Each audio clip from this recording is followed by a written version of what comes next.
সম্মানিত মুসল্লিয়ানে কেরাম, ইজতেমা চলছে। আমরা গত সপ্তাহে আলোচনা করেছি, আমাদের অনেক মুসল্লি ইজতেমায় আছেন। আমরা আবারও আপনাদেরকে ইজতেমার দাওয়াত দিচ্ছি। ওলামায়ে কেরামের তত্ত্বাবধানে ইজতেমা চলছে। রবিবার পর্যন্ত প্রথম ধাপে ইজতেমা হওয়ার পরে আবার দ্বিতীয় ধাপে আরেকবার ইজতেমা হবে সোমবার, মঙ্গলবার, বুধবার। এরকম আমরা ইজতেমায় শরীক থাকার চেষ্টা করব।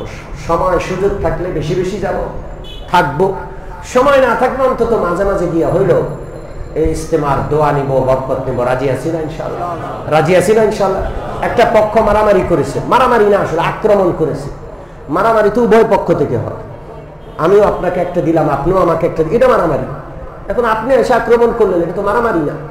একটা পক্ষ টঙ্গী ইজতেমার ময়দানকে রক্তাক্ত করেছে, এটার বদনাম করেছে। মানুষের মধ্যে যে আবেগ কাজ করতো আগে ইজতেমাকে নিয়ে, সে আবেগটা ক্ষত বিক্ষত করেছে, নষ্ট করেছে। আমরা প্রভাবিত হব না। দাওয়াতি কাজ এটা নবীর কাজ। কার কাজ?